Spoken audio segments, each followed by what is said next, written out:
So Reverend Kenneth Meshoe lit a fuse to a 6-month time bomb if the Mkhwanazi scandal is not sorted. This is what he said in Parliament, and in this video I'm going to show you that. And if you stay with me until the end to my biblical reaction, not only are you going to have an interesting video to watch, but I'm going to give you an action that you might be telling your grandkids years from now, saying, man, I made that happen, because we are unstoppable. South Africa will prosper. You ready for that? Good. Press like and let's go. So you know that President Ramaphosa announced the Madlanga Commission, but Parliament has not stopped. They've put together an ad hoc committee to get some answers on the Mkhwanazi bombshell matter. This was them talking about it. The allegations made by Lieutenant General Mkhwanazi are not just institutional, they are systematic, and they touch on political killings, the drug cartel, the judicial compromise, the subs and executive interference, and the possible protection of corruption at the very top, including within cabinet itself. I want to remind you of some ad hoc committee that failed us before, the Nkandla ad hoc committee. We don't forget all those things. Chairperson, please, can in future request them to give us a legal opinion in terms of the leave of absence? Give us an opinion on leave of absence. Okay, we're coming back to that.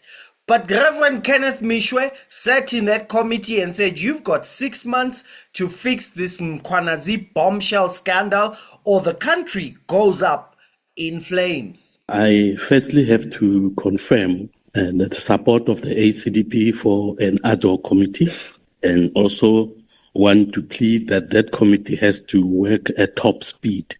The people out there are demanding answers.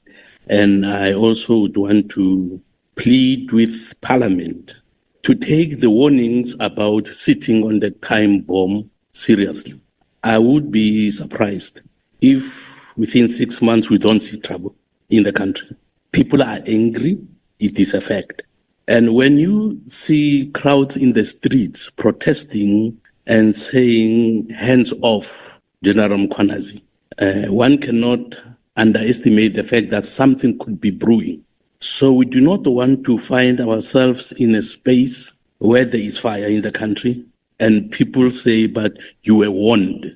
You did not listen to what the people were saying. Wow. I believe Parliament went on and adopted an ad hoc committee to look into the Mkhwanazi allegations. Now, in this video, I showed you how charges were laid against Mkhunu on top of the Mkhwanazi allegations for lying about not knowing the Mkhotsi character, and the nation was up in arms, and Parliament was already investigating. And when President Ramaphosa came back, he came back with his statement. He said that the report after 3 months and 6 months, and then the final report would be sent to the Speaker of National Assembly. Meaning, National Assembly Speaker gets the report at the end in 2 years or 5 years. And he said acting Deputy Chief Justice is retiring, so therefore he will run the commission. But he said in order for the commission to execute its functions,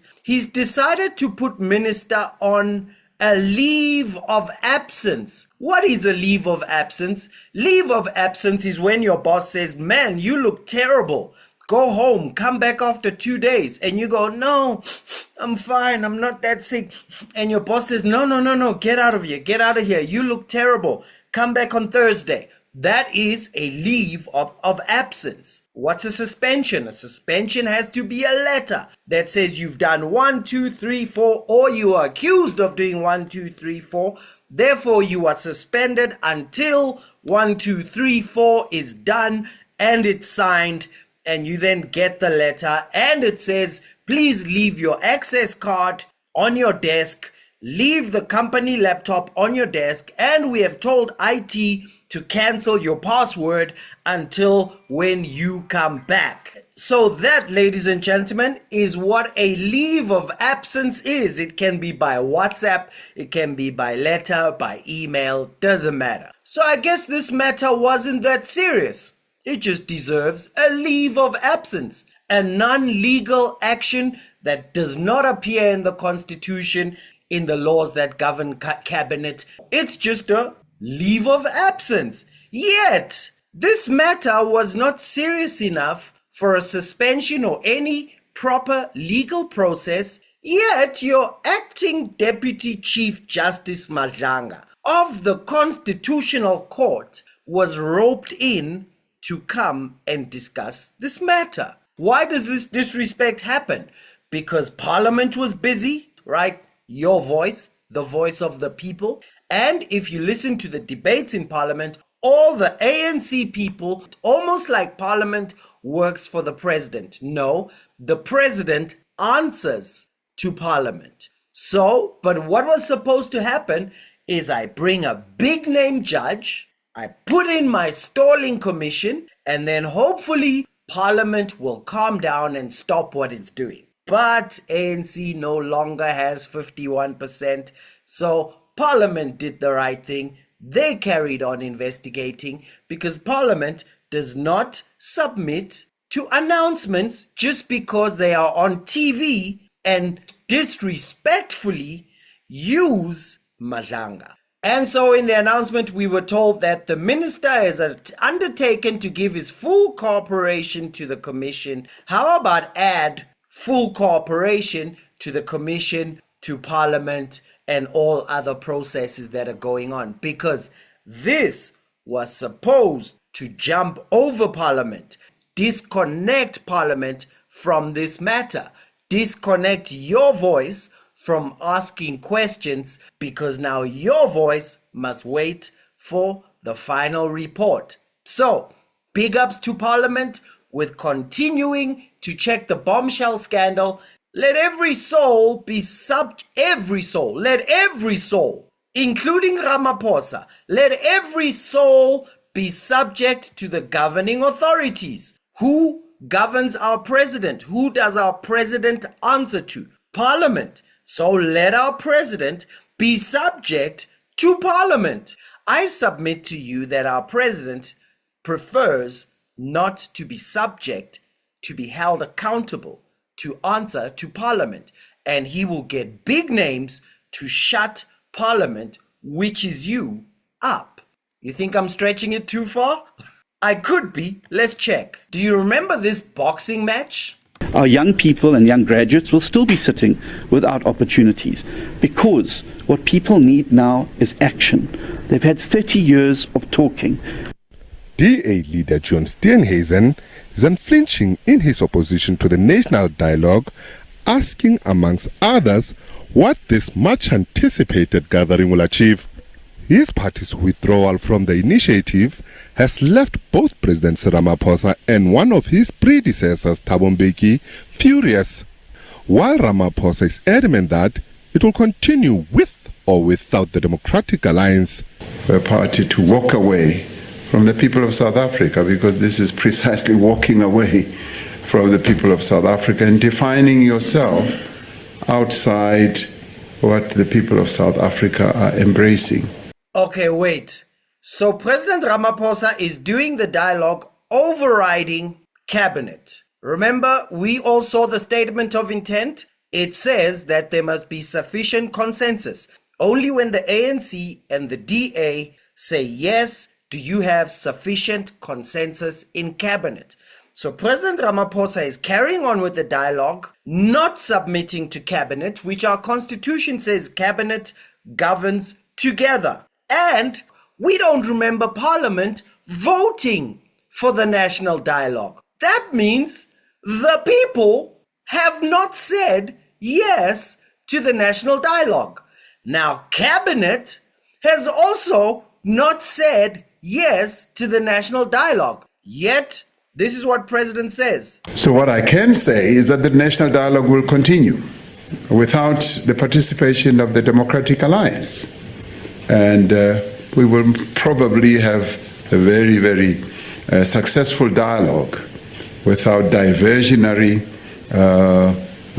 inputs or interference from a party. Without interference from the party that has the swing vote in the GNU. No submission to cabinet, no submission to parliament. Because as far as I know, 20% of South Africans don't want the national dialogue. How do I know? DA speaks for them. 29% of South Africans don't want the national dialogue. How do I know? The EFF speaks for them. Plus, you add 15% on top. They don't want a national dialogue. How do I know? Umkhonto Wesizwe speaks for them. So, we are overriding cabinet, overriding parliament, carrying on with the national dialogue. Don't worry about them. I have a big name on my side. Who's the big name? You are being called upon to use your experience, your acumen, your knowledge, your perspectives, and your energy to give South Africans confidence that participation in the national dialogue can help to advance their interests and secure their future. We are asking you as eminent persons to be the champions of the national dialogue, not cheerleaders.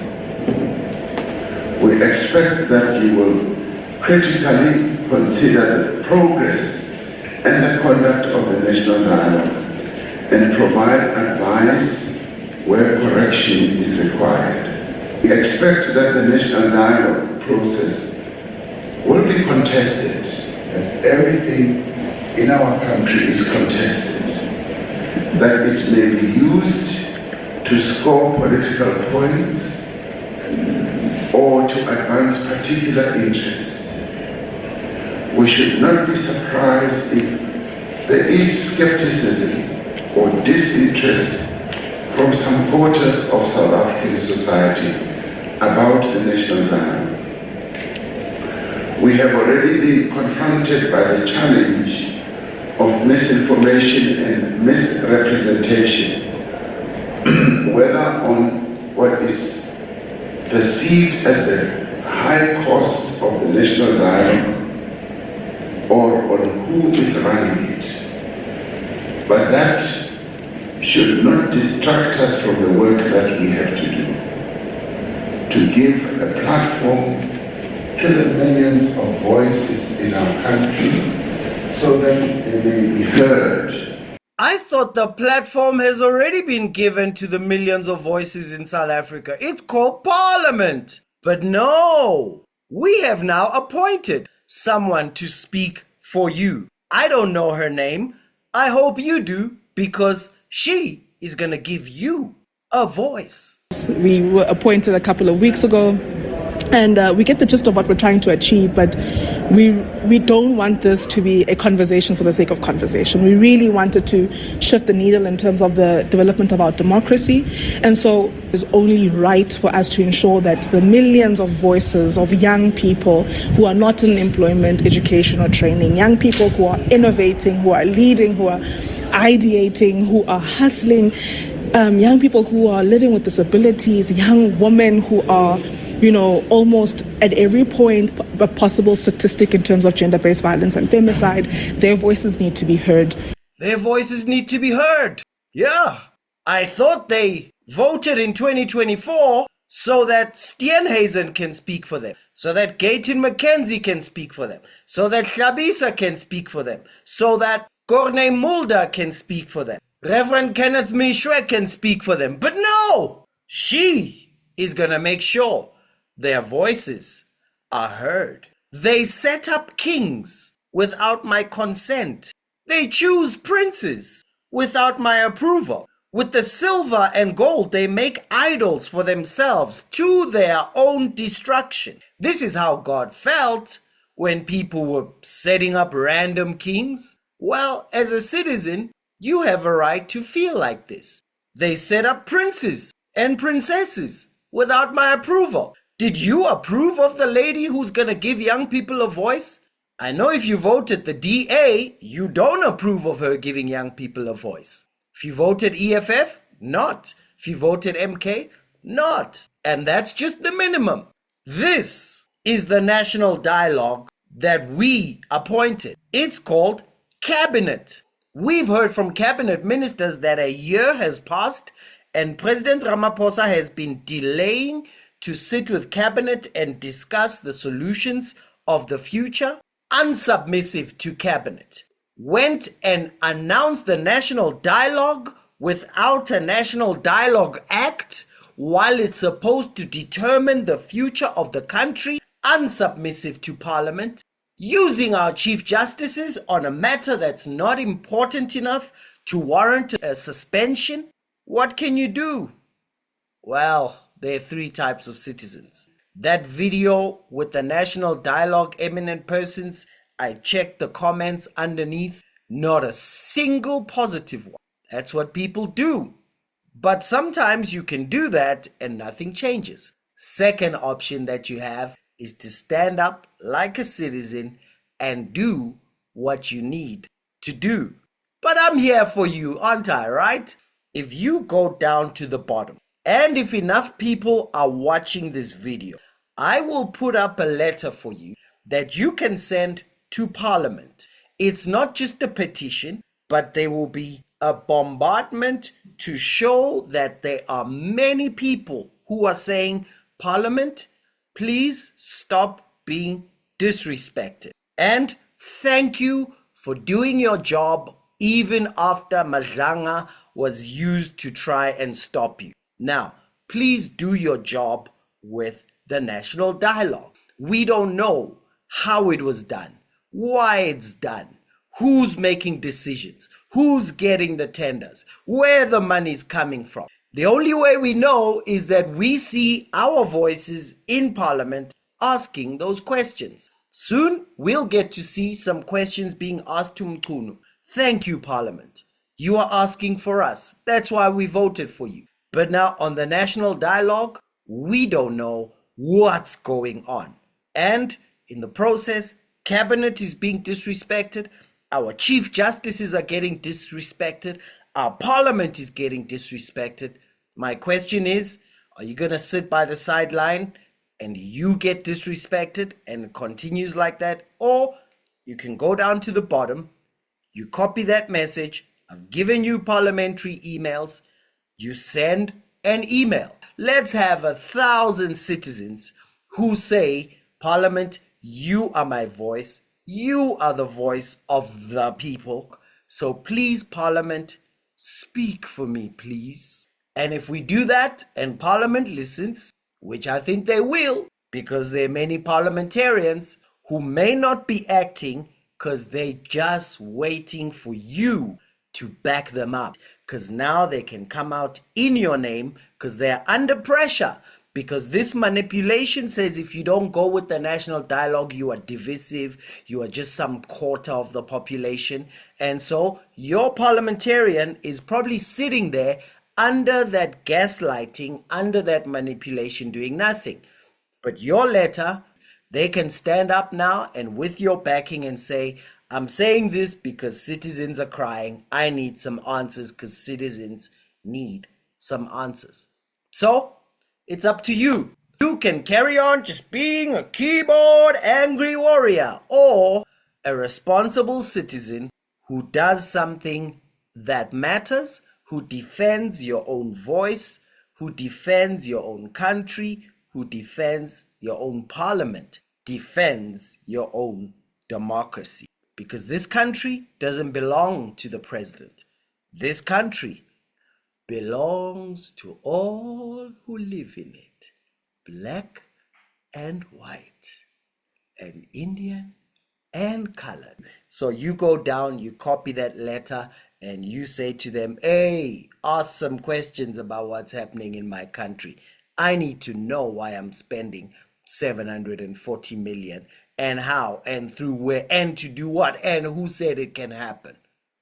No man can serve two masters. Either he'll love the one or hate the other, or he'll despise the one and honor the other. You cannot serve God and Karl Marx. So let's make history together. Share the video so that somebody can share it with somebody and share it with somebody, because you have only 3 days to bombard the petition of Parliament. And it's not a petition, it's you writing a solid constitutional letter appealing to the Speaker and the relevant portfolio committees to say, please don't fall for the outside pressure and the use of big names.